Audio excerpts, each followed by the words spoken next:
मातरम आज एक भयंकर साजिश के रूप में हम बात करने वाले हैं।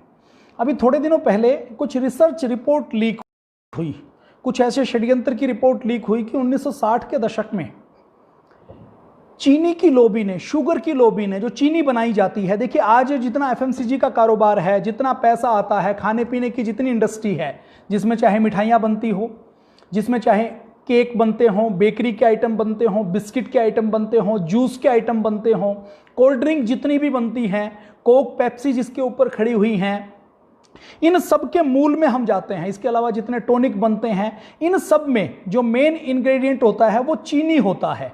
चीनी उसका एक मेन हिस्सा है। आज हम जानते हैं कि कैसे चीनी के बारे में एक भयंकर साजिश की गई। हमारे एक एक व्यक्ति के दिलो दिमाग में चीनी को बसाने के लिए चीनी कैसे एक एक व्यक्ति प्रयोग करे और कैसे एक एक व्यक्ति के जीवन का हिस्सा चीनी बन जाए, इसके लिए क्या क्या साजिश की गई, इसके बारे में आज हम बातचीत करने वाले हैं। ये मैंने थोड़ा सा मोबाइल के ऊपर टेस्ट किया है कि आवाज़ ठीक से आ रही है कि नहीं आ रही है। देखिए, आपको मैं एक रिपोर्ट दिखा रहा हूं, इस रिपोर्ट को एक बार देख लीजिए। आप देखिए सामने स्क्रीन की ओर, उसी से स्लाइड कर दो बस।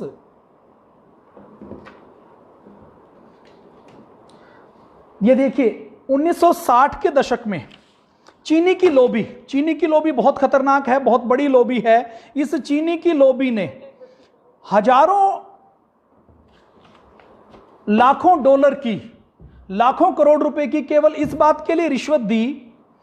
ये पूरा दिखा दीजिए, पूरा आ रहा है ना?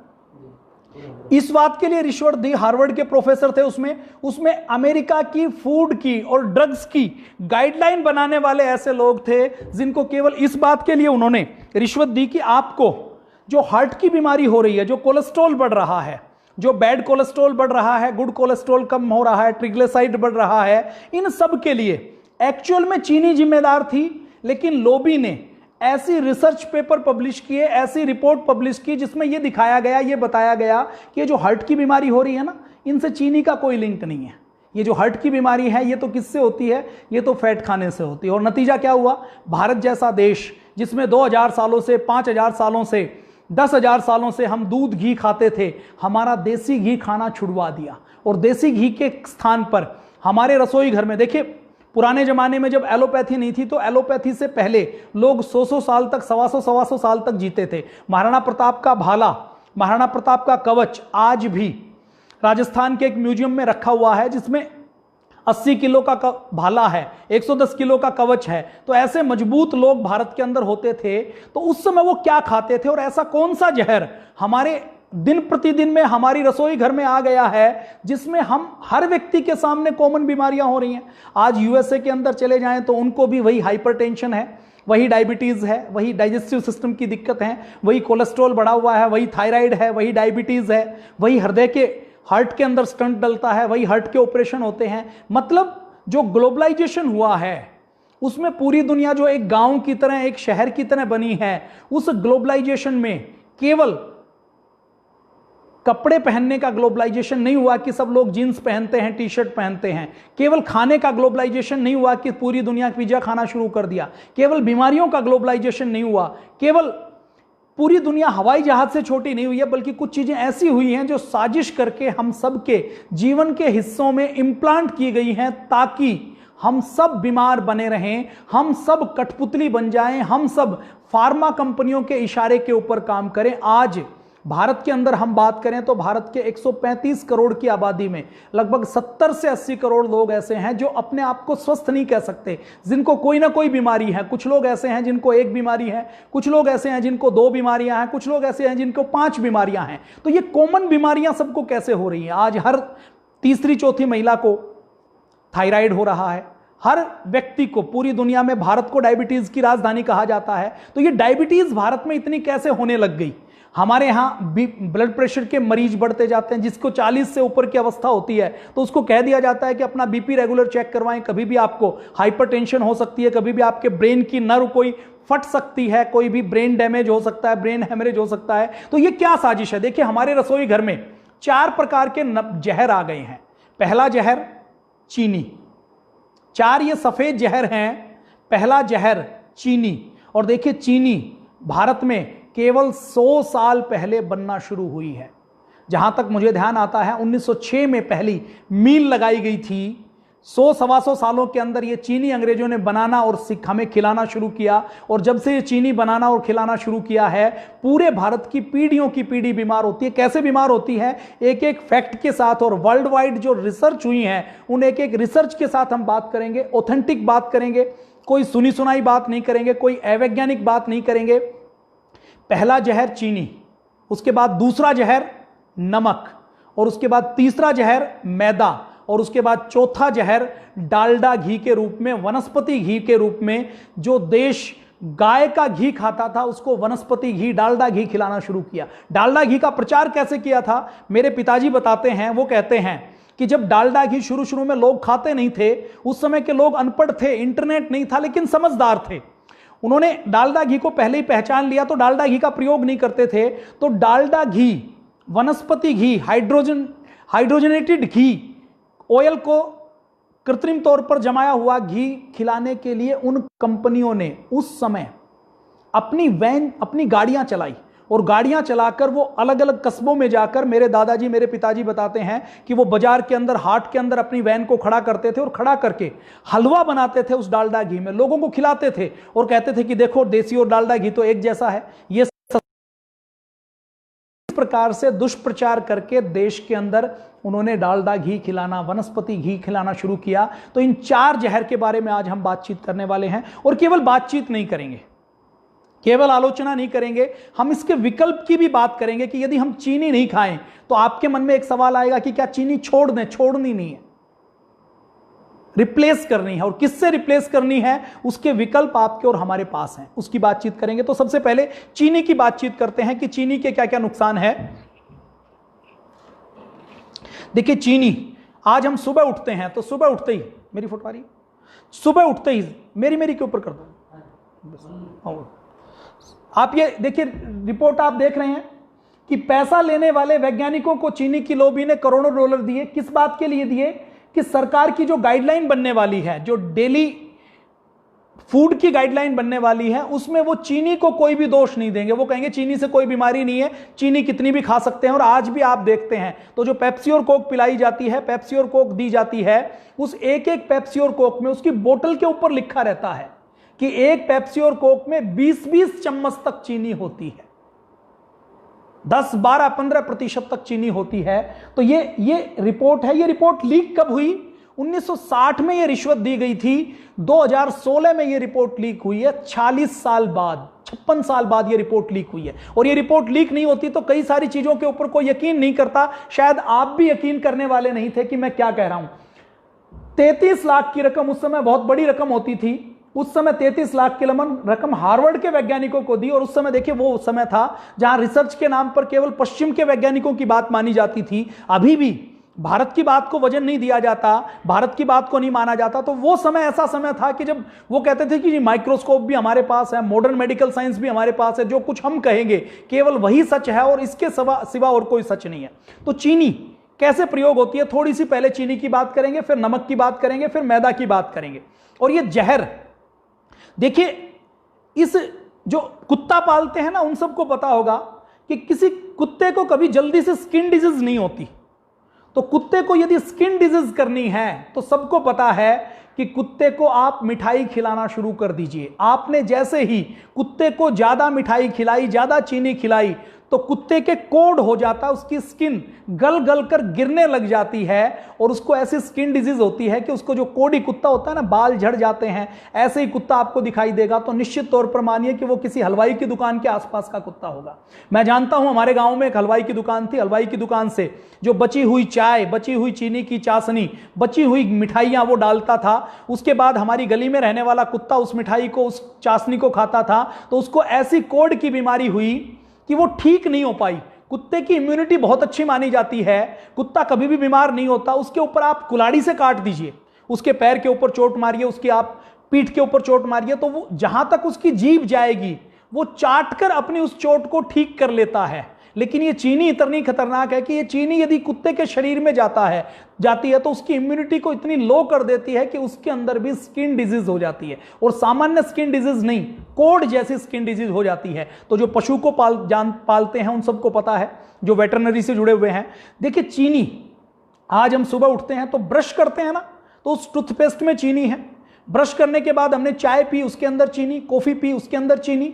हमने कोई जूस मार्केट से मंगवाया कि हम तो हेल्दी खाएंगे, चाय कॉफी नहीं पिएंगे, तो उस जूस के अंदर जो आजकल देखिए जो मार्केट के अंदर मिलता है उसको फ्रूट पावर कहा जाता है, उसको फ्रूट पल्प कहा जाता है, फ्रूट कंसंट्रेटेड कहा जाता है।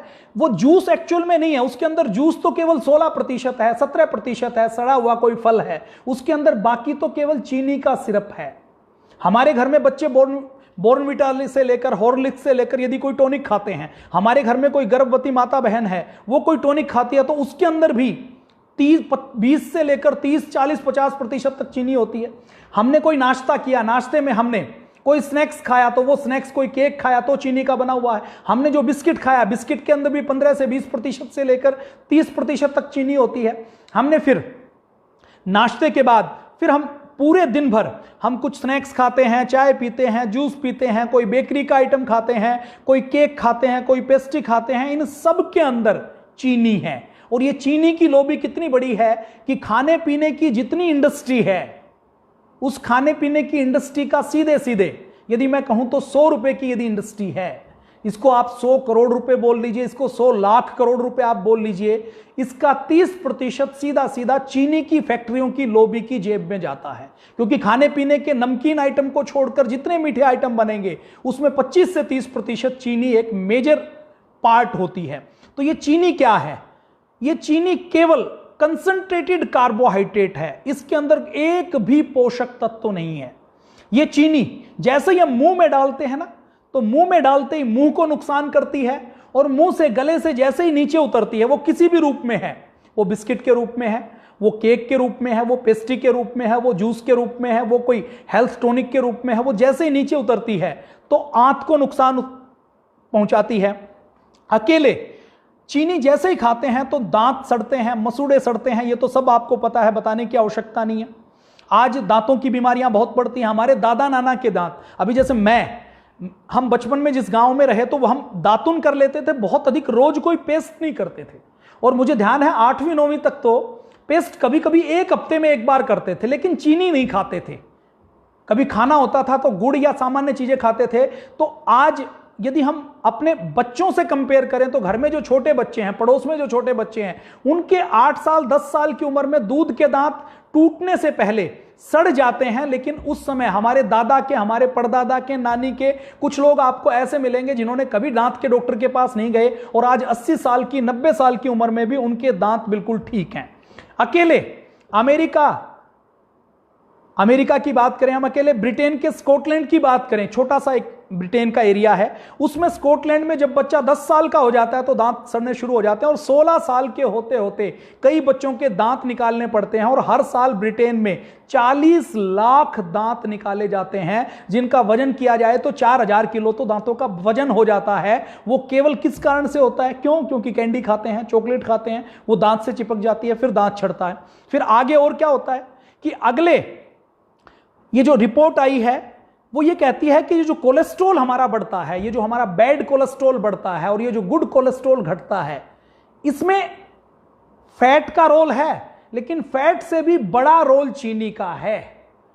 हम यदि केवल फैट खाएं तो फैट से उतना फर्क नहीं पड़ेगा जितना चीनी से फर्क पड़ेगा। आज यदि किसी थोड़े से भी जो हेल्थ के प्रति अवेयर है, उससे यदि हम पूछें कि यदि आप चीनी खाओगे तो चीनी से हार्ट की बीमारी हो सकती है क्या, तो सामान्य जानकारी वाला व्यक्ति, और हो सकता है कुछ डॉक्टर भी ये कहें कि चीनी और हार्ट का कोई लिंक नहीं है। चीनी वजन तो बढ़ा सकती है, चीनी दांत गला सकती है, चीनी डायबिटीज कर सकती है, ये तो कहेगा, लेकिन वो हार्ट से कनेक्ट नहीं कर पाएगा। जबकि एक्चुअल में रिसर्च 1960 से पहले ये कहती है कि यदि हृदय रोग होते हैं तो उसमें चीनी की एक बड़ी भूमिका है।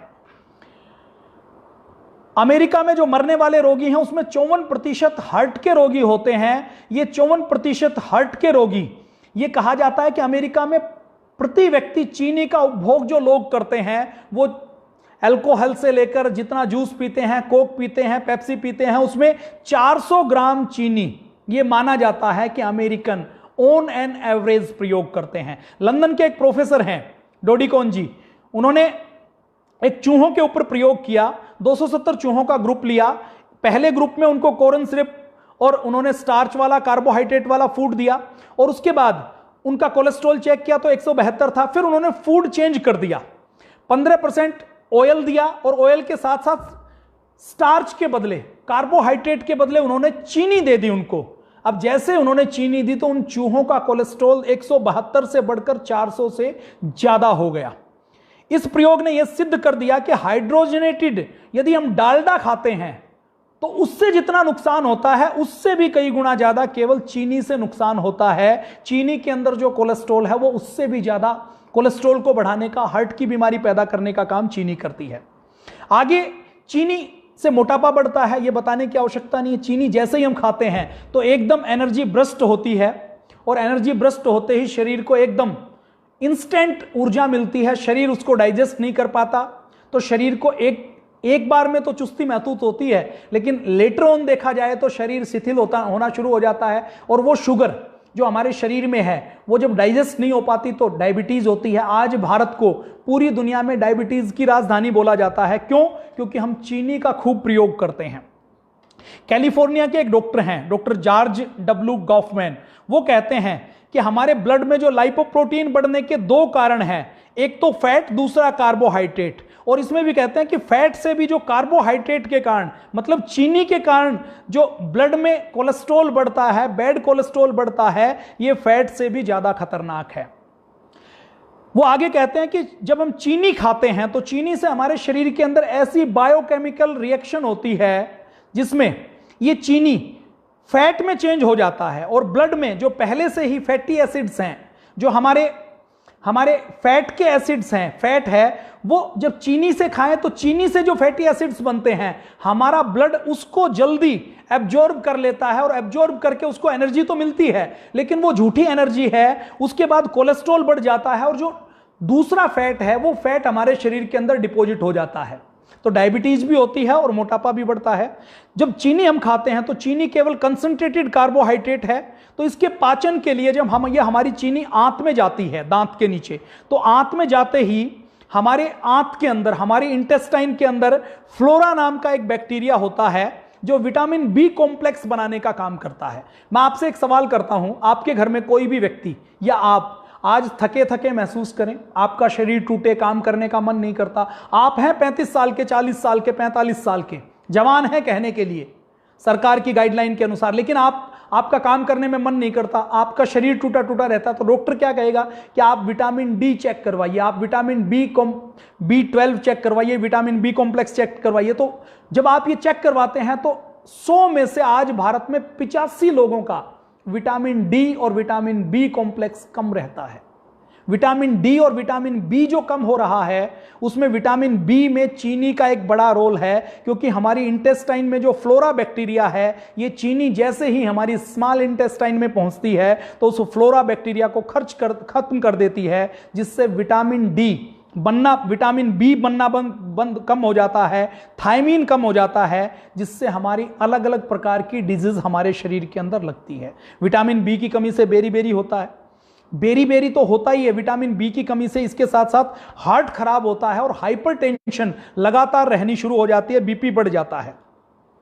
और क्या होता है चीनी से? शिकागो में एक डॉक्टर पोल ने 2000 से ज्यादा लोगों के ऊपर रिसर्च किया। वो रिसर्च किया तो उन्होंने ये पाया कि चीनी खाने वालों के में हार्ट डिजीज होने की संभावना 2 गुनी से ज्यादा हो जाती है, और ये शराब से भी ज्यादा खतरनाक है। इजराइल के एक डॉक्टर हैं, डॉक्टर कोहन, उन्होंने एक रिसर्च की। देखिए, इजराइल 1948 में बना। 1948 में बनने के बाद इजराइल के अंदर अलग अलग देशों से लोग आए। केवल मेरे ऊपर कर दो। अलग अलग देशों से लोग आए, थोड़ा नजदीक भी कर दो। अलग अलग देशों से लोग आए तो उन्होंने ये देखा कि इजराइल में जो यहूदी आए हैं, जैसे जर्मनी से आए, जापान से आए, जर्मनी से आए, यूरोपियन अलग अलग देशों से आए, रूस से भी आए, साउथ अफ्रीका से भी आए, और यमन से भी यहूदी आए, तो उन्होंने देखा कि जो यमन से यहूदी आए हैं उनमें दिल की बीमारियां नहीं है, उनको दिल के दौरे नहीं पड़ते। तो उन्होंने जब रिसर्च की तो ये पाया कि ये जो यमन के लोग हैं, इनके जीन्स में, इनके डीएनए में कोई चेंज नहीं है, इनकी ऐसा भी नहीं है कि ये सारे कोई बहुत ज्यादा एक्सरसाइज करते हों। तो उन्होंने पता किया तो ये पता लगा कि ये जो यमन के यहूदी हैं जो इज़राइल में आए हैं, जिनको दिल के दौरे नहीं पड़ते, इनके भोजन में, इनकी फूडिंग हैबिट में ये चीनी कम खाते हैं, और चीनी कम खाते हैं तो इनको दिल की बीमारियां नहीं होती, दिल का दौरा नहीं पड़ता।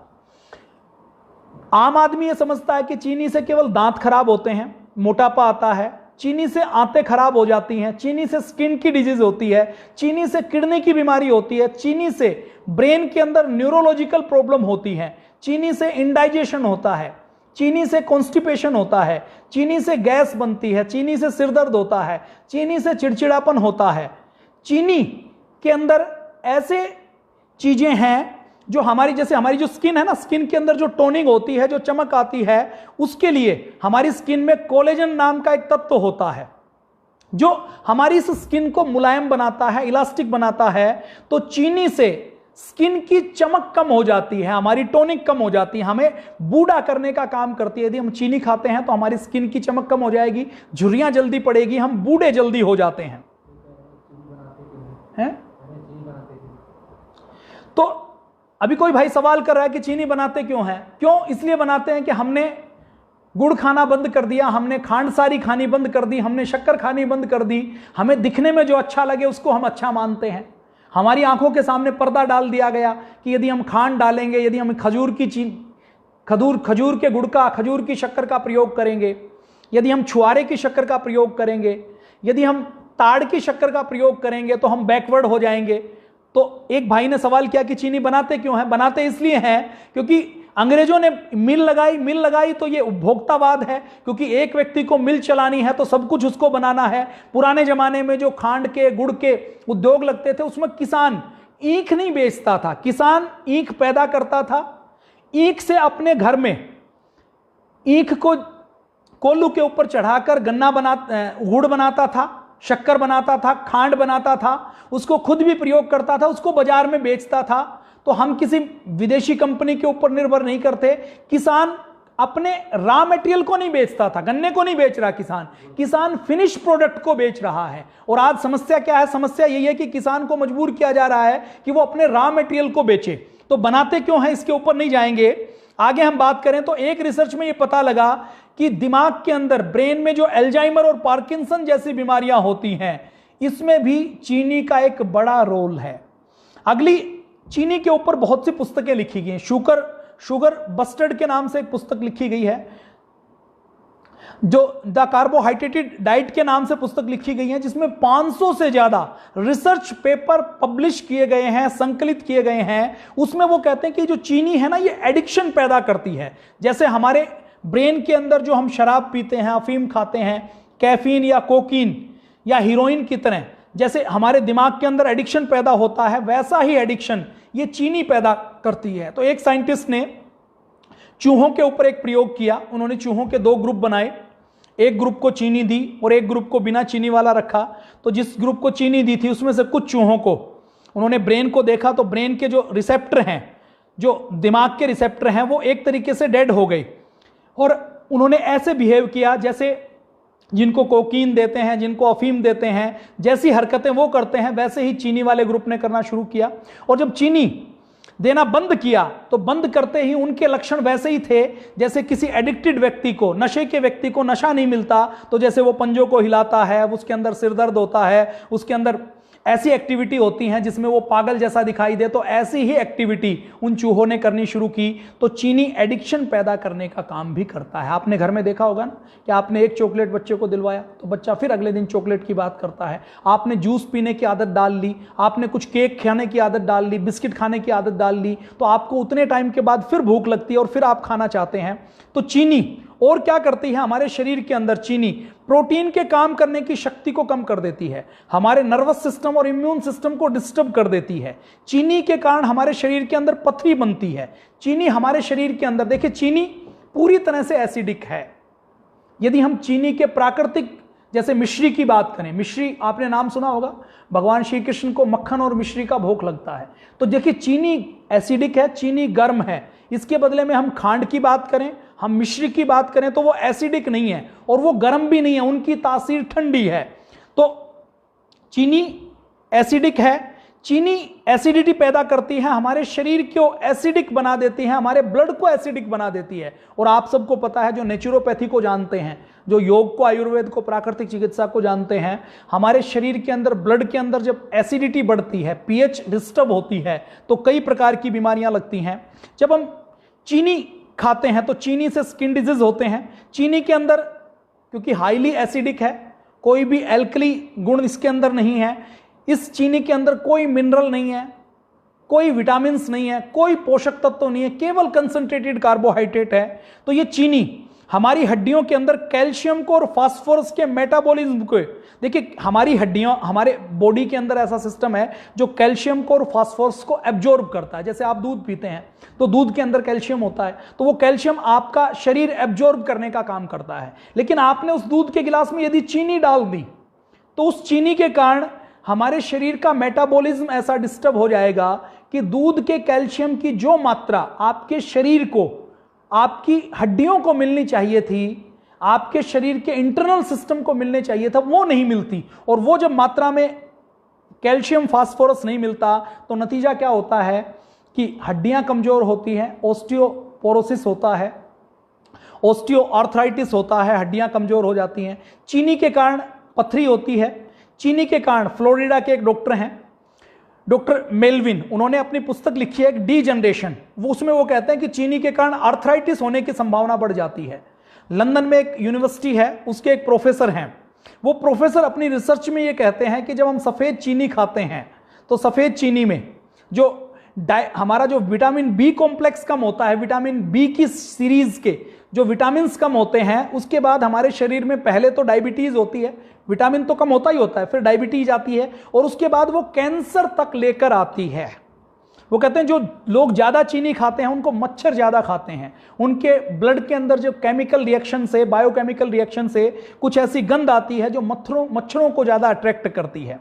एक डॉक्टर वेस्टर्न हुए हैं, वेस्टर्न प्राइस, वो अपनी बुक में एक रेफरेंस देते हैं, वो कहते हैं कि मेरी पत्नी को साइनस हो गया और उस साइनस का कोई उपचार नहीं हो पा रहा था, तो उनकी पत्नी ने केवल चीनी खाना बंद कर दिया, कोई उपचार नहीं किया, कोई योग प्राणायाम नहीं, कोई जल नीति नहीं की, तो केवल चीनी खाना बंद किया तो उनका साइनस ठीक हो गया। और जब उन्होंने योग करना शुरू किया तो और उनके स्वास्थ्य में और ज्यादा लाभ मिलने शुरू हो गए। बच्चों के एक डॉक्टर हैं वर्जीनिया के, डॉक्टर पीएलएम, वो ये कहते हैं कि बच्चों के ग्रोइंग पीरियड में यदि हम चीनी देते हैं तो ये बच्चों के ग्रोथ हार्मोन्स को कम कर देती हैं, बच्चों की ग्रोथ ठीक से नहीं हो जाती। टोरंटो के एक डॉक्टर हैं, वो डॉक्टर अपने एक्सपेरिमेंट में ये कहते हैं कि वेस्टर्न कंट्रीज में हर बच्चा किसी ना किसी रूप में 10 चम्मच से लेकर 12 चम्मच से लेकर 15 चम्मच तक चीनी, 25 चम्मच तक चीनी रोज खा लेता है। और चीनी के कारण आज बच्चों के अंदर मानसिक रोग हो रहे हैं, बच्चों की ब्रेन की केमिस्ट्री डिस्टर्ब हो रही है, उनकी मेमोरी लॉस हो रही है, उनका मेंटल डेवलपमेंट कम हो रहा है और वो पढ़ाई के अंदर कंसंट्रेट नहीं कर पाते। तो ये टोरंटो के डॉक्टर ने एक रिसर्च की। एक ऐसे डॉक्टर रॉबर्ट हैं, आप इंटरनेट के ऊपर नाम डाल लीजिएगा तो डॉक्टर रॉबर्ट के बारे में आप देखेंगे तो उन्होंने अपना पूरा जीवन चीनी के ऊपर लगा दिया, अपना पूरा जीवन चीनी के ऊपर रिसर्च करने में लगा दिया। तो वो अपने निचोड़ में ये कहते हैं कि हमारे शरीर को बाहर से किसी भी प्रकार से चीनी की जरूरत नहीं है, शरीर के पोषण के लिए जितनी चीनी की जरूरत है वो हमें फलों से, सब्जियों से, शाक सब्जी से, वेजिटेबल से और फलों से मिल जाती है। चीनी हम बाहर से लेते हैं, उसकी बजाय यदि हम आम की चीनी लेते हैं, गन्ने की चीनी लेते हैं, खजूर की चीनी लेते हैं, अंजीर की चीनी लेते हैं, मुनक्का की चीनी लेते हैं, मीठे फलों की चीनी लेते, देखिए अमरूद जिसको फीका फल माना जाता है उसके अंदर भी शुगर होती है, सेब जिसको फीका फल माना जाता है उसके अंदर भी चीनी होती है, चावल जिसको फीका माना जाता है, डायबिटीज का रोगी चावल भी नहीं खा पाता, क्यों? क्योंकि चावल के अंदर भी शुगर होती है। तो डॉक्टर रॉबर्ट जिन्होंने अपना पूरा जीवन शुगर के लिए लगा दिया, वो ये कहते हैं कि बाहर से शुगर लेने की हमें आवश्यकता नहीं है। कुछ लोग कमेंट करके पूछ रहे हैं कि शुगर नहीं ले तो हम क्या लें। देखिए जो शुगर नहीं ले सकते वो क्या लें। देखिए शुगर के रूप में हमारे पास बहुत अच्छा विकल्प है गुड़।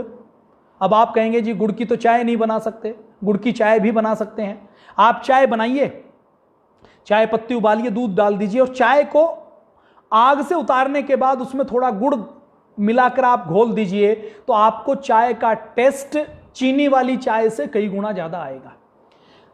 गुड़ का प्रयोग कर सकते हैं, खांड का प्रयोग कर सकते हैं, खंडसारी के नाम से जो राब से बनती है उस खांड का आप प्रयोग कर सकते हैं। अपने यहां 20 प्रकार की देसी खांड बनती थी। मटके में जो खांड बनती थी उसको मटके वाली खांड, ठेकरी वाली खांड बोलते थे। ऐसे ही आप मिश्री का प्रयोग कर सकते हैं। पीली शक्कर आती थी, आपने देखा होगा कभी बाजरे की रोटी के साथ, जो पंजाब से, हरियाणा से, उत्तर भारत से उन्होंने खाई होगी, बाजरे की रोटी के साथ पीली शक्कर या लाल शक्कर के अंदर घी डालकर खाया होगा, वो उपलब्ध है, उसका प्रयोग कर सकते हैं। वो चीनी की तरह नुकसानदायक नहीं है।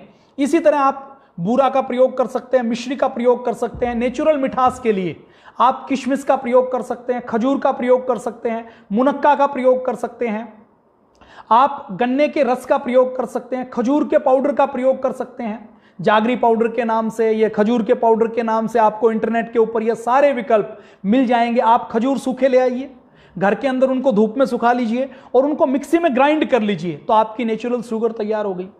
आप इस प्रकार से नेचुरल शुगर आप घर में भी बना सकते हैं। तो ये नेचुरल शुगर का आप प्रयोग करें। कई बार कुछ लोग कहते हैं जी शुगर नहीं खानी तो हम शुगर फ्री का प्रयोग कर लें क्या? ये जो शुगर फ्री है ये भी जो चीनी से 200 गुना 100 गुना ज्यादा मिठास देती है, ये शुगर फ्री तो चीनी से भी कई गुना ज्यादा खतरनाक है। तो शुगर फ्री से इलाज होने वाला नहीं है। चीनी से और क्या होता है? चीनी से हमारी हड्डियों का जो मेटाबॉलिज्म डिस्टर्ब होता है, उससे और कई सारी बीमारियां लगती हैं। हमारी आयु कम हो जाती है, हमें जो बुढ़ापे में बीमारियां लगती हैं उन बीमारी लगने की संभावना कई गुना ज्यादा बढ़ जाती है।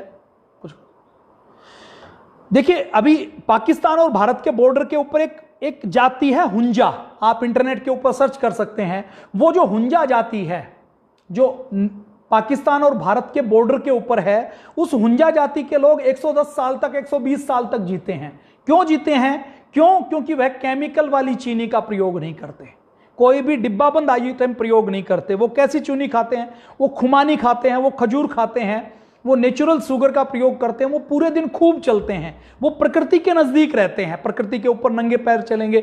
हर हुंजा जाति का व्यक्ति कम से कम 15 से 20 किलोमीटर प्रतिदिन चलता है। और हुंजा जाति की महिलाएं 70 साल की उम्र में मां बनती हैं। आपको मेरी बात पर यकीन नहीं होगा, इसके ऊपर 10 से ज्यादा पुस्तकें लिखी गई हैं। आपको केवल गूगल करना है हुंजा, HUNJA, हुंजा डालिए, आपके सामने सब कुछ खुलकर आ जाएगा कि 70 साल की उम्र में कोई मां बन सकती है। 80 साल की वहां के आप बुढ़िया को देखेंगे तो बूढ़ी नहीं लगेगी, उसके चेहरे की जो चमक है वो जो हमारे यहां जो 20-25 साल की कोई युवती या युवक है उससे भी ज्यादा उसके अंदर चमक पड़ेगी। उनकी झुर्रियां नहीं पड़ती, उनकी आयु 110 साल 120 साल तो नेचुरल आयु है। क्यों? क्योंकि वो डिब्बाबंद का प्रयोग नहीं करते। वो ये जो 4 जहर हम प्रयोग करते हैं, चीनी का, नमक का, मैदा का और वनस्पति घी का, इसका प्रयोग नहीं करते। अब पहले जहर की हमने चीनी के बारे में बातचीत की, अब चीनी के बाद हम अगली बातचीत करते हैं। चीनी के विकल्प भी बताए हैं। देखिए, आपको देसी खांड मिलेगी, नाम नोट कर लीजिए, देसी खांड आपको मिल जाएगी, नहीं तो इंटरनेट पर मिल जाएगी आपको, तो देसी खांड मंगवा लीजिए। और एक और विकल्प है चीनी का सबसे अच्छा, जिसको विदेशों में जो अमीर लोग हैं ना वो प्रयोग करते हैं, आप शहद का प्रयोग कीजिए, सबसे अच्छा है। शहद की कोई बराबरी नहीं है। तो आप में से जो, देखिए आपके घर में एक महीने में 5 किलो चीनी लगती है, अभी 40 रुपए किलो चीनी होगी, तो 40 रुपए किलो चीनी की जगह आप यदि शहद का प्रयोग करें तो शहद कितना होगा? 250 रुपए किलो होगा। तो 40 रुपए की 200 रुपए की चीनी लगती है, आपने यदि शहद का प्रयोग किया तो वो 200 रुपए की जगह 1000 रुपए का लगेगा। आप थोड़ा सा कम खाएंगे तो वजन भी कम होगा, और कम खाएं लेकिन हेल्दी खाएं तो आप शहद का प्रयोग कर सकते हैं। पतंजलि ने एक विकल्प उपलब्ध करवाया है। मैं देखिए ब्रांडिंग नहीं कर रहा हूं, मैं पतंजलि एक ऐसी कंपनी है जो केवल चैरिटी करने का काम करता है। आपको आसपास लोकल मिले तो आप वो ले सकते हैं। गुड़ को पतंजलि मेगा स्टोर के ऊपर आप ले सकते हैं, नहीं मिले तो कहां से ले, तो मेगा स्टोर के ऊपर आप गुड़ को ले सकते हैं। पतंजलि ने मधुरम उपलब्ध करवाया है। वो मधुरम एक तरीके से नेचुरल शुगर है जो खांड को और गुड़ को, जागरी पाउडर को मिलाकर बनाई गई है। आप उसका प्रयोग कर सकते हैं।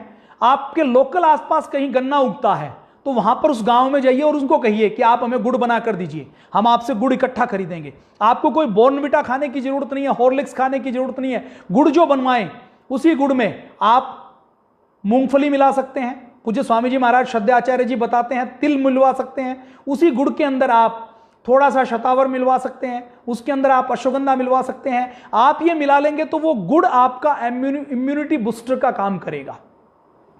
तो ये विकल्प उपलब्ध हैं। जो खजूर की चीनी आती है, तो इन चीनी का आप प्रयोग कर सकते हैं। ये बहुत स्वस्थ विकल्प है। मिश्री आपने खाई होगी।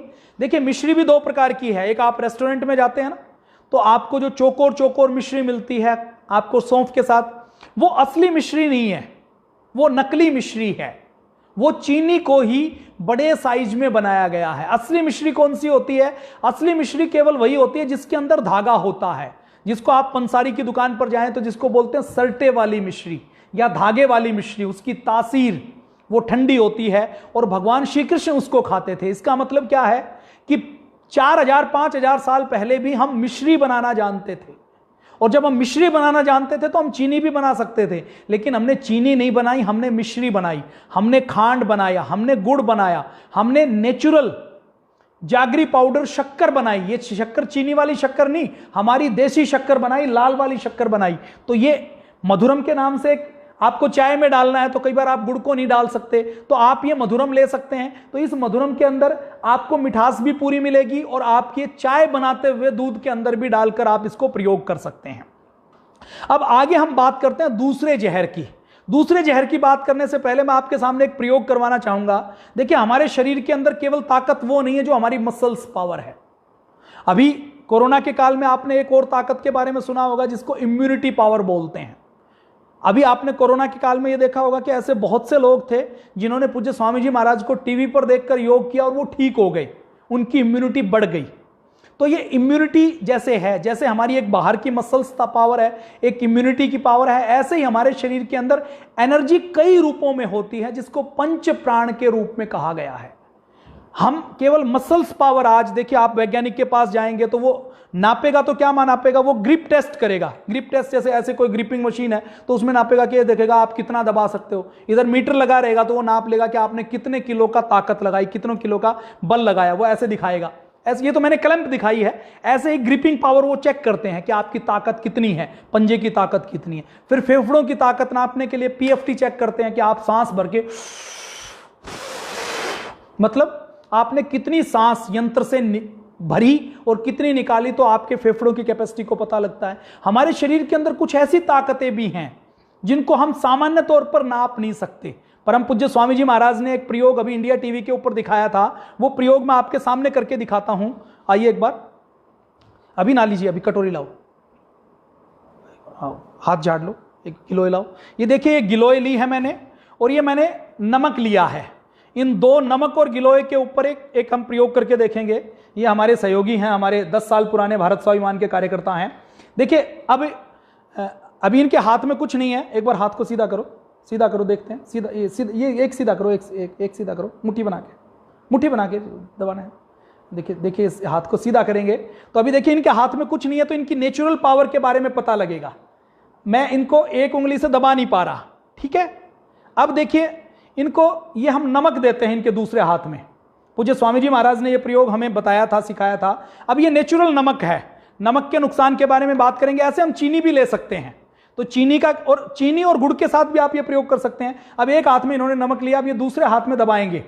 अब दूसरे हाथ में जब हम दबाएंगे तो ये देखिए इनकी जो अंदर की पावर है, वो अंदर की पावर, आपको कितना बल लगाना पड़ रहा है? आपकी ताकत कम हुई कि ज्यादा हुई? ये प्रयोग आप घर में कर सकते हैं, अपनी पत्नी के साथ, अपने छोटे भाई और बहन के साथ कीजिए। देखिए ये हालांकि वैज्ञानिक प्रयोग नहीं है, मैं खुद विज्ञान को मानने वाला हूं। इसमें वैज्ञानिक प्रयोग हम वेट के साथ कर सकते हैं, लेकिन क्योंकि इंस्टेंट करना था तो मेरे पास वेट नहीं है, नहीं तो मैं आपको वेट के साथ करके दिखाता। आप अपने घर के ऊपर कर लीजिए।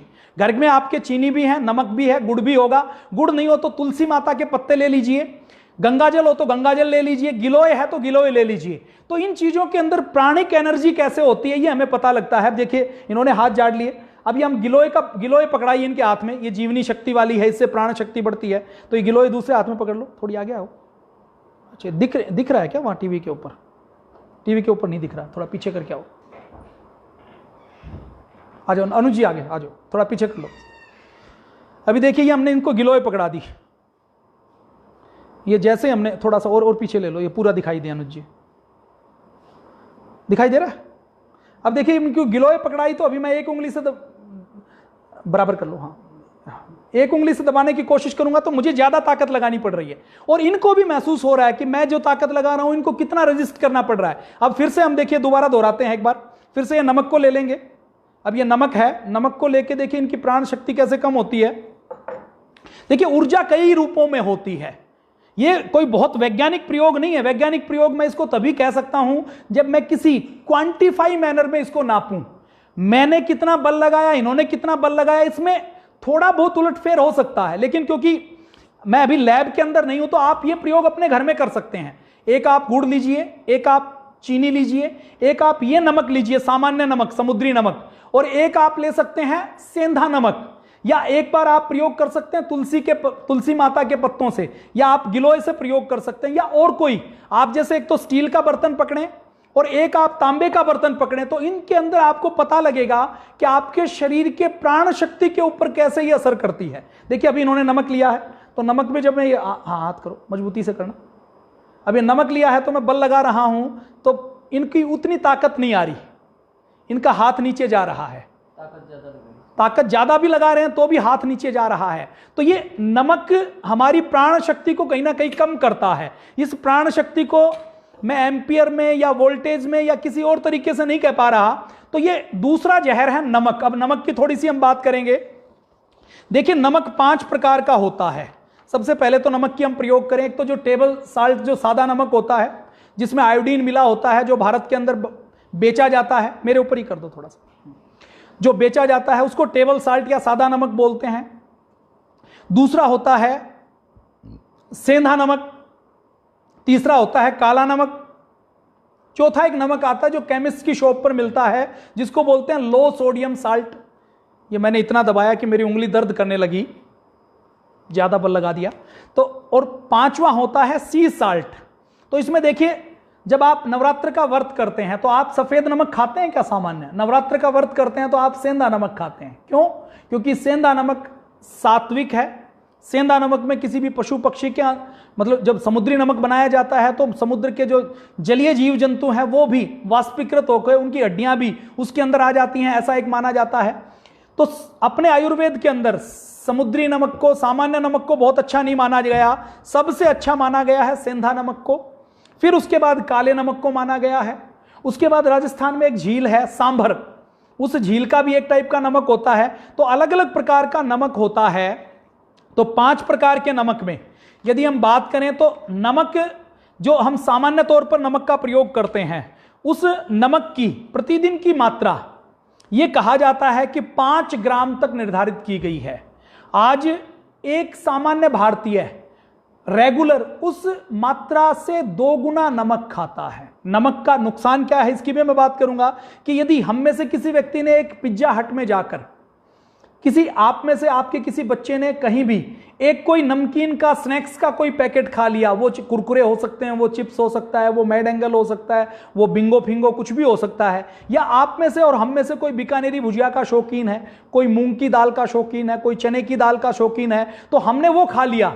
तो इसका मतलब क्या है कि ये देखिए जितने भी नमकीन बनती है ना, इसमें लगभग 10 से लेकर 15, 20, 25% तक चिकनाई, नमक और ये जहर मिला रहता है।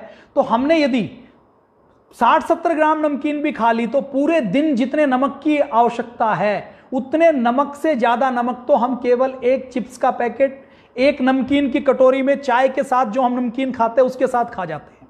इसके साथ साथ जो हम, अगर कोई व्यक्ति किसी पिज्जा हट में जाकर, डोमिनोज में जाकर एक पिज्जा खाता है, एक बर्गर खाता है, तो उस बर्गर में और उस पिज्जा में टेस्ट डालने के लिए जो उसके ऊपर लिखते हैं या जितनी जरूरत है उससे 2 गुना वनस्पति घी डाला जाता है, रिफाइंड ऑयल डाला जाता है, डालडा घी डाला जाता है, और जितनी जरूरत है टेस्ट के लिए 2 गुना 3 गुना उसके अंदर नमक डाला जाता है। तो एक हमने पिज्जा खा लिया, एक कुछ स्नैक्स खा लिया, तो हमारे दिन भर की जितनी नमक की जरूरत है उससे ज्यादा नमक हम खा जाते हैं। नमक हमारे खाने में स्वाद बनाता भी है, लेकिन हमारी सेहत को बिगाड़ने का सबसे बड़ा काम नमक करता है। नमक जितनी जरूरत है हम उससे डबल मात्रा में खाते हैं, और अलग अलग रिसर्च हुई है। यूएस के अंदर तो न्यूयॉर्क के जो हेल्थ कमिश्नर है थॉमस फर्ले, वो एक अभियान चला रहे हैं। उस अभियान में वो जितने भी रेस्टोरेंट हैं न्यूयॉर्क के अंदर और जितनी भी फैक्ट्रियां हैं, ये जितने भी मैकडोनाल्ड से लेकर जितने भी पिज्जा के जितने भी ये बने हुए हैं, उनको ये कहते हैं कि आप जो नमक प्रयोग करते हैं, आपको आने वाले 5 साल में 25% नमक कम करना है। क्यों?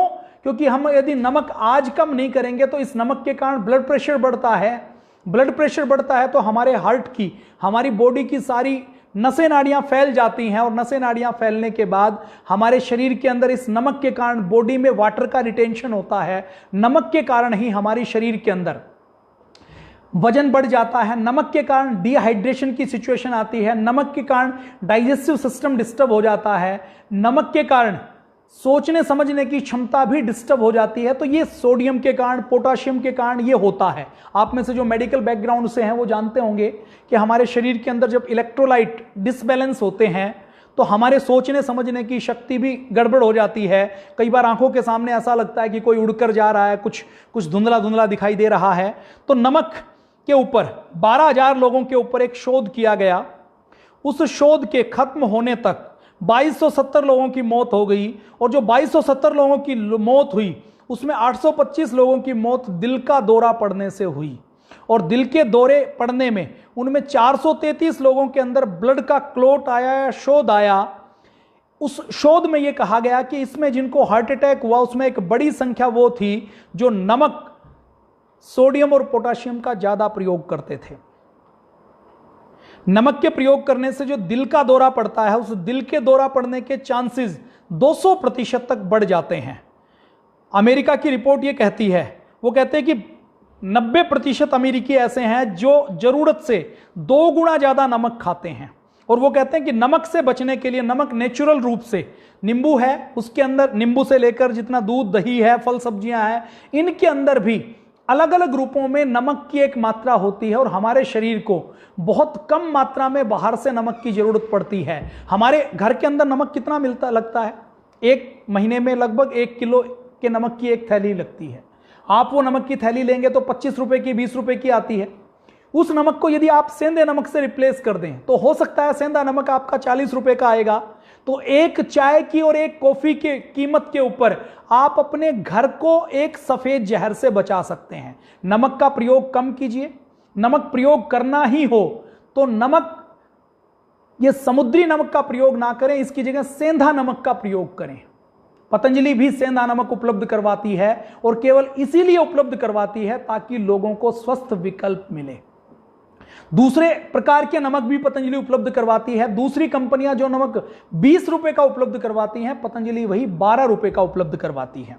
जो टेबल साल्ट है, वो टेबल साल्ट जैसे ही हम खाते हैं सामान्य नमक, तो सामान्य नमक हमारी हड्डियों को गलाने का काम करती हैं, जिससे हड्डियां कमजोर हो जाती हैं। सेंधा नमक खाते हैं तो सेंधा नमक के अंदर सोडियम, पोटाशियम के साथ कैल्शियम और मैग्नीशियम भी सामान्य नमक से ज्यादा होता है, जो हमारे शरीर के अंदर नुकसान कम करने का काम करता है। काला नमक अलग अलग आयुर्वेद के अलग अलग चूर्ण, चटनी से लेकर बहुत सी चीजों में प्रयोग किया जाता है। नमक के कारण हाई ब्लड प्रेशर होता है, यह आपको पता है। नमक के कारण दिल की बीमारी होती है, डिहाइड्रेशन होता है, वाटर रिटेंशन होता है। सिंगापुर के एक डॉक्टर हैं, डॉक्टर रूथ, वो ये कहते हैं कि यदि आपको हाई बीपी से बचना है, यदि आपको ये लगता है कि मुझे हार्ट अटैक ना हो, हार्ट अटैक से मैं बचा रहूं 40-50 साल की उम्र के बाद ही, तो वो कहते हैं कि आप अपने खाने में आज से ही जो नमक खाते हैं उस नमक की मात्रा आधी कर दीजिए, तो हार्ट अटैक होने के चांसेस भी आधे हो जाएंगे। आज के एपिसोड में हम 4 जहर के बारे में बात कर रहे हैं। पहला जहर चीनी, दूसरा जहर नमक, तीसरा जहर मैदा। हमारे जो गुर्दे हैं ये हमारे शरीर के अंदर से गंदगी बाहर निकालने का काम करते हैं। नमक पानी का संतुलन भी हमारे गुर्दे बनाकर रखते हैं। ये जब हम नमक ज़्यादा खाते हैं तो नमक से जो हाई बीपी होता है उससे हमारे जो किडनी के नेफ्रॉन्स हैं, जो फिल्टर करने का काम करते हैं, वो डैमेज हो जाते हैं और हमारे गुर्दे ठीक से काम नहीं कर पाते।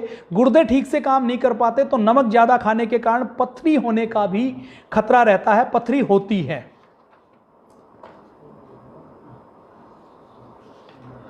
अब हम बात करें आगे, यदि हम आगे बात करते हैं तो मैदा की, यदि हम मैदा की बात करें, एक बार वो गेहूं की फोटो लगाना भाई। मैदा की बात करें, लगाओ वो गेहूं की फोटो लगाओ ना। देखिए तीसरा जहर कौन सा है? तीसरा जहर है मैदा। देखिए पुराने जमाने में हमारे यहां कोई विटामिन डी टेस्ट नहीं करवाता था, विटामिन बी टेस्ट नहीं करवाता था, किसी को कैल्शियम के बारे में, किसी को मैग्नीशियम के बारे में, किसी को फास्फोरस के बारे में जानकारी नहीं थी। हमारे यहां तो हमारी तीसरी पीढ़ी के, मतलब हमारे दादा दादी नाना नानी की पीढ़ी के आपको 60-70% लोग ऐसे मिलेंगे जिन्होंने जीवन में कभी कोई इंजेक्शन नहीं लगवाया, जिन्होंने जीवन में कभी कोई ब्लड टेस्ट नहीं करवाया। तो ऐसा क्या था हेल्थ सिस्टम की, जब कोई डॉक्टर नहीं होता था गांव में, जब खाने पीने के लिए कोई मल्टीविटामिन वो खाते नहीं थे, कोई फूड सप्लीमेंट नहीं खाते थे, कोई हेल्थ टॉनिक नहीं खाते थे, उनको इंटरनेट के ऊपर कोई हेल्थ का इतना ज्ञान देने वाला नहीं था, तो वो कैसे ठीक होते थे? ये उस समय का आप यदि चिंतन करेंगे तो आपको पता लगेगा कि उस समय लोगों की आयु भी ज्यादा थी और लोग स्वस्थ भी होते थे। तो तीसरा जहर है मैदा। देखिए हम पुराने जमाने में ज्वार का प्रयोग करते थे, बाजरे का प्रयोग करते थे, रागी का प्रयोग करते थे, हम मल्टीग्रेन खाते थे, अलग अलग अनाज खाते थे, और जो अनाज खाते थे उसको हाथ की चक्की में पीसते थे। हाथ की चक्की स्लो स्पीड में चलती थी, जब वो स्लो स्पीड में चलती थी तो आटा गर्म नहीं निकलता था। आप में से आपके घर में हाथ की चक्की जब आप बचपन में रहे होंगे तो जो 30 साल से ऊपर है उन्होंने जरूर देखी होगी। तो हाथ की चक्की में दलिया भी पीस सकते थे और आटा भी पीस सकते थे। जो आटा पिसता था वो बहुत बारीक नहीं पिसता था। आटे के अंदर देखिए, गेहूं के अंदर हम देखें, गेहूं की फोटो लगाना, गेहूं की फोटो लगाओ, जो केवल गेहूं है ना मछली से। तो आटे की यदि हम बात करें तो आटे के ऊपर देखिए गेहूं के 3 पार्ट होते हैं। वो गेहूं का एक दबा हुआ हिस्सा जहां से अंकुर फूटता है उसको गेहूं का जर्म बोलते हैं। गेहूं का जो बाहर का हिस्सा छिलका है उसको गेहूं का ब्रान बोलते हैं। और गेहूं के बीच वाला हिस्सा जिसमें सफेद सफेद मैदा निकलता है, आटा निकलता है, उसको एंडोस्पर्म बोलते हैं। तो अभी जब हम गेहूं को प्रयोग करते थे पुराने जमाने में तो उसका ब्रान भी पूरा रहता था, उसका एंडोस्पर्म भी रहता था। और उस गेहूं को जब मोटे गेहूं के आटे की हम रोटी खाते थे तो हमारे शरीर के अंदर सोल्यूबल और इनसोल्यूबल दोनों प्रकार के फाइबर पूरी मात्रा में मिलते थे। अब दोनों प्रकार के फाइबर मिलते थे, आटा खाते थे और आटा भी बहुत बारीक आटा नहीं खाते थे। आज तो आटा कैसा बिकता है बाजार में कि आटा वही जिसकी सफेद रोटियां बने। देखिए आटा नेचुरली कभी भी सफेद नहीं होता। जिस आटे की यदि सफेद रोटियां बनती हैं तो इसका मतलब वो ठीक नहीं है, उससे आप स्वस्थ नहीं होंगे। यदि आप पतला आटा खाएंगे, बारीक आटा खाएंगे तो आपका डाइजेस्टिव सिस्टम ठीक नहीं हो सकता। तो ये जब आटे से हम गेहूं बनाते हैं, आप सब जानते हैं मैदा कैसे बनती है। गेहूं के ऊपर का जो ब्रैन है उस ब्रैन को उतार दिया जाता है। गेहूं का जो जर्म प्लाज्म है उस जर्म को भी निकाल दिया जाता है। जो इंडोस्पर्म बचा हुआ है उस इंडोस्पर्म में जो सफेद वाला हिस्सा है उस सफेद वाले हिस्से को पीस दिया जाता है। अब गेहूं के अंदर जो गेहूं का ब्रैन है उस गेहूं के ब्रैन के साथ ही विटामिन्स होते हैं, मिनरल्स होते हैं जो जर्म प्लाज्म में नहीं होते। तो गेहूं का छिलका उतरता है तो गेहूं के अंदर बहुत से ऐसे पोषक तत्व है वो उतर जाते हैं। पुराने जमाने में जब हाथ से चक्की चलाकर बनाते थे तो वो चक्की स्लो स्पीड पर चलती थी।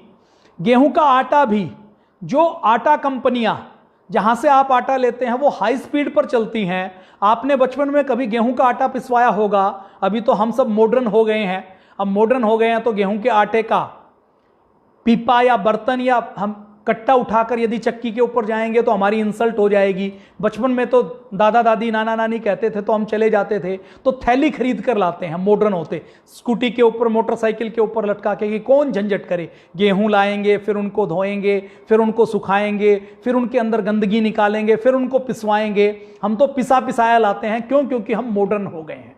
तो पुराने जमाने में जब गेहूं को सुखाकर पिसाकर जब उसको बनाया जाता था तो गेहूं का जो आटा बनता था वो स्लो स्पीड पर बनता था। बचपन में आपने घर के पास की चक्की के ऊपर जो सामान्य स्पीड पर चलती है, बिजली वाली चक्की के ऊपर पिसवाया होगा तो जो आटा निकलता है ना वो इतना गर्म निकलता है कि गेहूं का आटा जल जाता है। और वो जब जलता है तो आटे की जलन का पता नहीं लगता, उसके माइक्रोन्यूट्रिएंट सारे गायब हो जाते हैं। उसके माइक्रोन्यूट्रिएंट जब गायब हो जाते हैं, जल जाते हैं, तो शरीर को पूरा पोषण नहीं मिलता। एक तो हमने आरओ लगा दिया, दूसरा गेहूं के आटे को बहुत हाई स्पीड के ऊपर पीसकर खाना शुरू कर दिया तो माइक्रोन्यूट्रिएंट वहां भी नहीं मिलते। माइक्रोन्यूट्रिएंट पानी से भी हमने निकाल दिया। तो आज सारे लोग मल्टीविटामिन खाते हैं। क्यों? क्योंकि शरीर के अंदर कैल्शियम का, मैग्नीशियम का, आयरन का, जिंक की कमी है। हमारे शरीर के अंदर विटामिन की अलग अलग कमी हो गई है।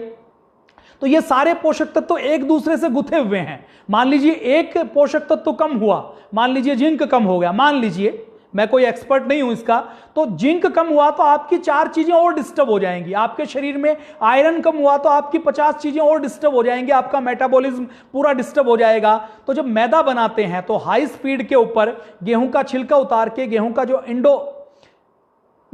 है, उस एंडोस्पर्म को पीस लेते हैं, तो वो जो आटा मैदा बनती है वो बिल्कुल बारीक बनती है।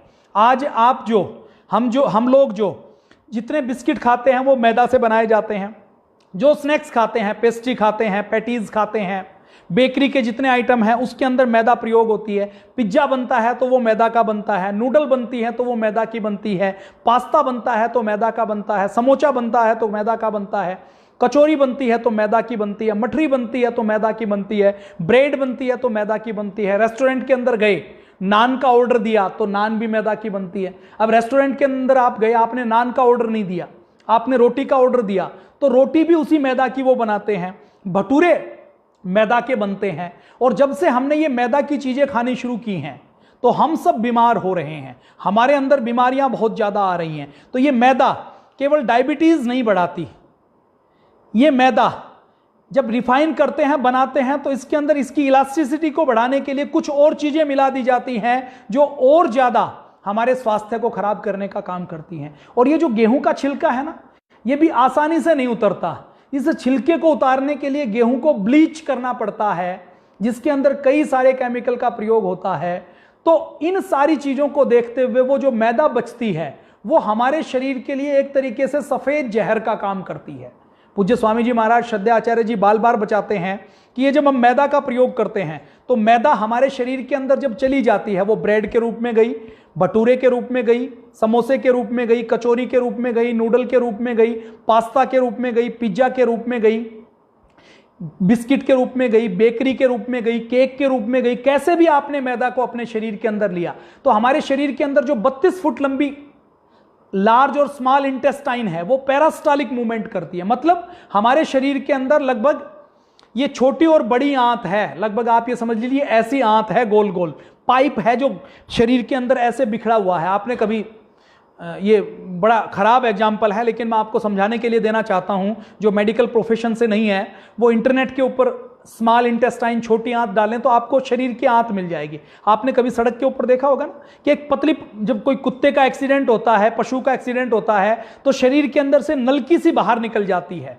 उसको छोटी आंत बड़ी आंत बोलते हैं। तो ये जो छोटी आंत बड़ी आंत है, हम जो खाते हैं वो इसके अंदर से होकर गुजरता है, और उस जो हम खाना खाते हैं उसके अंदर जो पोषक पदार्थ हैं वो हमारे खून के अंदर मिल जाते हैं, और जो लास्ट में वेस्ट बचता है वो हम टॉयलेट के रास्ते, स्टूल के रास्ते, हमारा जो मलाशय है उसके रास्ते हम बाहर निकाल देते हैं, हमारी बॉडी बाहर निकाल देती है। ये जो आंत पैरास्टोलिक मूवमेंट करती है, तो जैसे ही हम कोई फल खाते हैं, सब्जी खाते हैं, तो उसका पोषक तत्व तुरंत आंत को मिल जाता है, और आंत के अंदर वो चिपकता नहीं है, वो हमारे शरीर के अंदर आसानी से बाहर निकल जाता है। लेकिन जैसे ही हम मैदा की बनी हुई चीजें खाते हैं, तो वो मैदा की बनी हुई चीज, देखिए मैदा के अंदर विटामिन, प्रोटीन, मिनरल्स ये सब बहुत कम हो जाता है।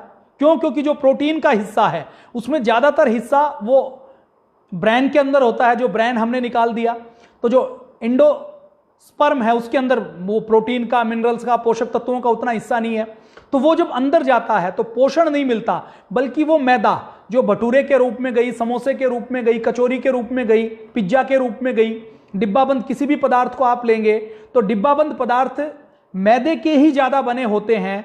वो अंदर आंतों के अंदर चिपक जाती है, और आंतों के अंदर जब चिपकती है वो, तो उस खाने का डाइजेशन नहीं होता, वो खाना पचता नहीं है, बल्कि वो खाना सड़ने का काम करता है। अब जैसे ही हमारी छोटी आंत बड़ी आंत के अंदर खाना सड़ता है, तो छोटी आंत, ये देखिए टीवी के ऊपर दिखा रहे हैं हमारे भाई रिंकू जी और भाई अनुज जी जो यहाँ सहयोग करते हैं, ये बहुत जिम्मेदार और चुस्त हैं। तो ये छोटी आंत और बड़ी आंत के अंदर से देखिए जो खाना जाता है, यहां से खाना गया, ये आपका आमाशय है, फिर ये छोटी आंत बड़ी आंत है, इस छोटी आंत और बड़ी आंत के अंदर से खाना जाता है, और ये छोटी आंत बड़ी आंत पैरास्टालिक मूवमेंट करती है, मतलब खुद आगे पीछे ऐसे ऐसे मूवमेंट करती है, ऐसे ऐसे मूवमेंट करती है, तो भोजन आगे की ओर सरकता हुआ चला जाता है। तो जब मैदे से बनी हुई कोई भी चीज हम खाती हैं तो इस पाइप के अंदर जो नलकी है इसके अंदर वो अंदर चिपक जाता है, और अंदर चिपक कर देखिए जो खाना हम खाते हैं तो हमारे शरीर का विज्ञान क्या कहता है कि 5 से 6 घंटे के अंदर वो खाना पच के उसके जो पोषक तत्व है वो हमारे खून में मिलकर हमारे शरीर को मिले, हमारे शरीर को पोषण मिले, और जो वेस्ट है पोषण के बाद वो हमारे शरीर से हमारी बॉडी बाहर निकाल दे। ये शरीर का सिस्टम है, शरीर की मशीनरी है। तो मैदा खाते ही वो भोजन पचता नहीं है बल्कि सड़ना शुरू हो जाता है, तो उससे पेट के अंदर सबसे पहले तो कब्ज होती है, फिर गैस बनती है क्योंकि सड़ रहा है अंदर, फिर खट्टी डकारें आती हैं, फिर बदहजमी होती है, फिर अल्सर होता है, फिर कोलाइटिस होती है। मतलब जितनी डाइजेस्टिव सिस्टम की बीमारियां हैं वो सब होनी शुरू हो जाती हैं। अम्लपित्त बनता है, एसिडिटी होती है, हिचकी आती है, खट्टी डकारें आती हैं। फिर अब डाइजेशन ठीक से नहीं हो रहा तो शरीर के अंदर कुपोषण पैदा हो जाता है, शरीर के अंदर इम्यूनिटी लो हो जाती है, शरीर के अंदर जब ये मैदा ज्यादा प्रयोग करते हैं तो मोटापा बढ़ना शुरू हो जाता है। क्यों? क्योंकि दिखने के लिए मैदा, देखिए मैदा कभी भी अकेली नहीं खाई जाती। आप मैदा की या तो समोसा बनाएंगे या केक बनाएंगे या पिज्जा बनाएंगे, आपने मैदा को या तो चीनी में लपेटा या मैदा में नमक डाल के आपने उसको रिफाइंड तेल में या डालडा घी में तला। तो इन सारे कामों को जब आप करते हैं तो मैदा जो एक जहर है, जैसे आपने समोसा खाया या कचौड़ी खाई, तो जब आप समोसा या कचौड़ी खाते हैं तो मैदा उसमें एक जहर है, नमक मिलाया टेस्ट डालने के लिए तो दूसरा जहर भी मिला दिया, तीसरा जहर उसके अंदर आपने उसको डालडा घी के अंदर या रिफाइंड के अंदर तला तो चौथा जहर भी उसके अंदर मिला दिया, तो 3 जहर उसके अंदर हो जाते हैं। अब आपने ऐसे ही कोई मीठे शक्करपारे खाए तो शक्करपारे बनाने के लिए मैदा आपने ली, मैदा के अंदर आपने चीनी मिलाई, मैदा को तला और तल के फिर उसको आपने चाशनी में डाला, तो उसके अंदर भी 3 जहर आ जाते हैं। तो हमने खाने में 3 4 जहर मिला दिए, तो वो खाना पोषण देने का काम नहीं करता, जहर देने का काम करता है। और जितने भी डिब्बाबंद चीजें हैं, देखिए अपने यहाँ हम रात को कोई खाना बनाते थे तो उसको बहुत ज्यादा होता था तो सुबह खाते थे कि ठीक हुआ, मौसम ठीक है तो सुबह खा लिया। आज डिब्बाबंद ऐसे पराठे आते हैं, ऐसी सब्जी आती है, वो कहते हैं 2 मिनट माइक्रोवेव करो और आप इसको 6 महीने तक खा सकते हैं। तो इसका मतलब क्या है कि उसके अंदर कीड़े मकोड़े पैदा ना हो, इसके लिए कुछ ना कुछ डाला गया है।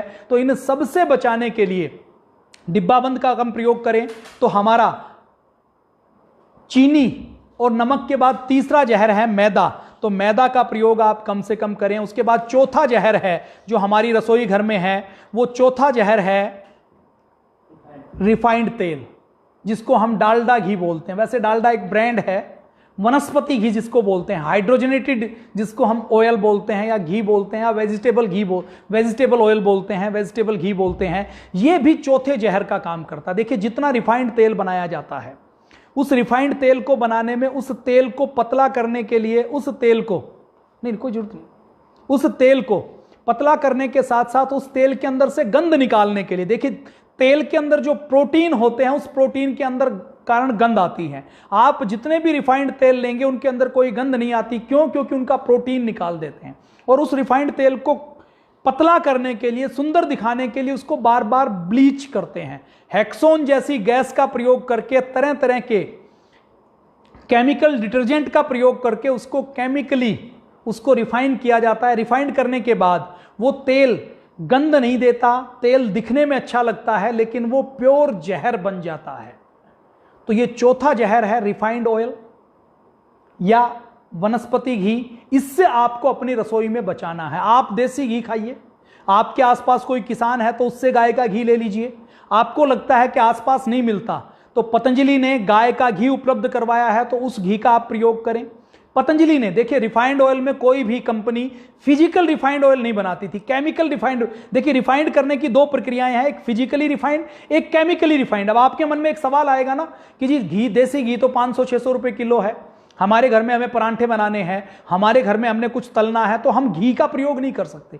ठीक है, रोटी चुपड़ने के लिए घी का प्रयोग कर सकते हैं, सब्जी में छोंक हम घी से लगा सकते हैं, तो हम विकल्प के रूप में क्या प्रयोग करें? तो देखिए रिफाइंड ऑयल का या डालडा घी का या वनस्पति घी का सबसे अच्छा विकल्प क्या है कि आप अपने नेचुरल परंपरागत तेलों का प्रयोग